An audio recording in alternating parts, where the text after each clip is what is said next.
She said in the chapter titled Light and other places of the Quran. Yeah, but it's not a big sin anyway. Helping people and praying is more important. True, but big sins start with small sins. Peace of Christ to all.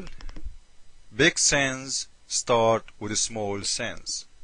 This means in Islam there is big sin and there is a small sin, which is very false. Sin is sin. It doesn't matter how big, how small it is. This is number one.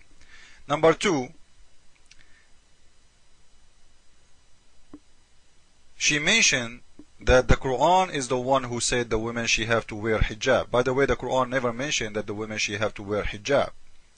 The Quran is talking about wearing the veil, not the hijab. Hypocrite as the father of hypocrite. Let me show you that. Before I go, hijab is just the cover of the hair. The veil, it is something you wear from the top to the bottom of you and you cover yourself. This is what the veil is. Hijab is just to cover your hair. The Quran did not say that. Absolutely not. Let me show you. This is Surah 24. This is a Quran Explorer, not my Quran, not my explanation, not my translation. This is your book, your translation. It says it clearly that those women, they have not to show off their beauty, of any of their appearance, like veil, by using those, like wearing a dress, like veil, gloves, head cover, a porn, etc. So the woman, she have to cover herself from the top to the bottom, not only covering her hair. They are not allowed to show any of their beauty at all. To who? To anyone except the following. And this will expose actually the whole idea of the hijab. Except to their husbands and their their husband, father, and their sons, etc., etc. And here you will see, or their Muslim women sister. Who are the Muslim women sister? Who is the sisters? The Quran even consider if a Muslim woman, she show herself to a woman, she is not a Muslim, this is a sin. Do you see it? The sister in here is a Muslim woman. So the Muslim woman, if she show her face to a non-Muslim woman, she is doing something extremely bad. And just to show you how hypocrite they are, look in here. The Muslim woman, she can show her body, not only her hair. She can expose her body, which means she can go even naked in front of a servant. And in here in the translation they add the word old male servant when it's not exist in the Quran. And she can show herself to the slave.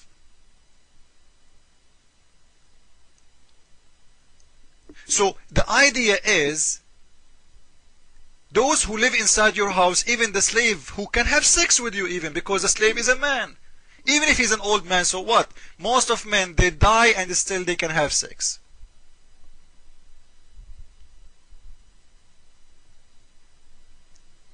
And not only sex, what about looking at your body? Isn't it your body should not be shown to anyone as a stranger? The slave is not your husband, he is not your son, he is not your brother. Look, the Quran is allowing them to show their body not only to servant, even to a slave.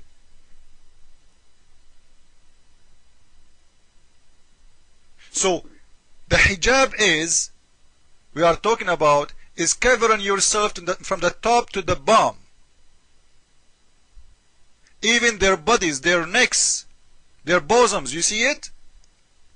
Everything have to be covered, because the Prophet of Islam, he said the women, she have 10 private parts. When she get married, she cover one of them only. Which one? The one between her legs. Look how shameful he is. He considered the women is just a private part, which means in Islam the women, she is a walking, talking private part. Let me be more rude and say it. The woman in Islam is nothing more than a vagina.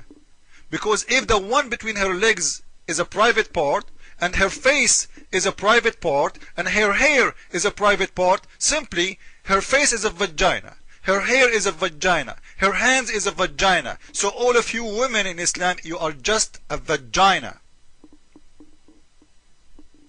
Which means the God of Islam saying, you know what, I made the women to be just a vagina. Don't talk about your brain. Don't talk about being smart. Don't talk about anything. You are a vagina. You are a vagina made for the man to have fun with. The woman in the video, she said, small sin will lead to big sin. Who is the one will cause a small sin? Oh, if you know what? If you show your face, you are starting the sin. And then the man, he will be seduced by you. But let me ask you a question. You never heard of a woman, ever,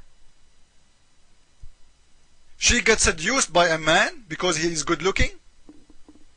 Why the Quran don't order the Muslim men to cover themselves too?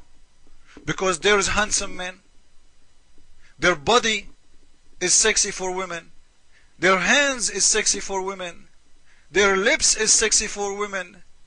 Their face is sexy for women. This is how God, He made us. The woman is sexy for me, and the man is sexy for the women. So if your God, Allah, want to stop sin, why only He practice that rule with the women? Why He don't order the man to cover himself? Do the Muslim man have to cover his face? Do he have to cover his hands? Do he have to cover his feet? Absolutely not. So only the women is a private part in Islam.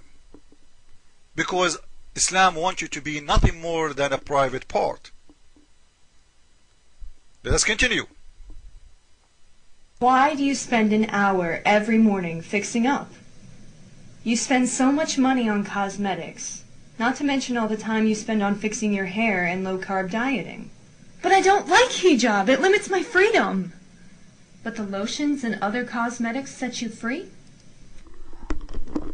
You can go and make a search right now in Google or Yahoo, and you will see that #1 in the world who buy makeup is Arabian women, especially in the Gulf, Saudi Arabia, Emirat, Kuwait, etc., because they are very wealthy too. Billions of dollars every year spent in the Middle East, and they wear hijab. Hijab is forbidding the Muslim women from putting a makeup. This is an absolute lie. I never saw a Muslim woman, because they wear the veil, but still you can see them, by the way, because they want to show you. Always the Muslim women, they have double standards, and I will show you. The Muslim women don't use makeup even. They cover themselves with paint. They paint themselves. Let us continue. What's your definition of freedom, anyway? Freedom isn't doing whatever you like to do. No, freedom is doing the right thing without fearing other people. Look, I've seen so many... Freedom is doing the right thing without fearing other people. I like that. Okay, what is if the right thing is not what the Quran is saying? If you do it, what will happen to you? They will kill you. You see, freedom is doing the right thing without fearing others, which means the right thing have to be connected with the freedom, without fearing others. In Islam, if you refuse to wear hijab, your husband, he have the right to beat you. Surah 4 verse 34. As you see, this is chapter 4 verse 34. So when she speak about doing the right thing without fearing other people, what the right thing mean? Everything in Islam is about fear. And look in here, they are saying beat them lightly. The word lightly is not exist in the Quran, and they are a big filthy liar when you translate it as lightly. The word lightly is not exist, absolutely not. Actually, there's a hadith about a woman, her husband, he did beat her until her skin became greener than her clothes. You can go right now and search in the internet, her clothes, her skin is greener than her clothes, and you will see the hadith. Just put those words. And the Prophet of Islam, he stand with the man against the woman who was beaten until her skin became greener than her clothes. So how you dare to say, doing the right thing without fear of others? Who is the one who will decide the right thing in Islam? It's Allah. If you don't go with Allah's words, you are doing the wrong thing. So where is the freedom? Where is the word? When you do it, you don't have fear. If there is anything in Islam, anything can be done without fear. You pray because of fear. You cover your hair because of fear. You bow down to Allah because of fear. Islam is the religion of fear. Hypocrites. Follow with me with the coming video.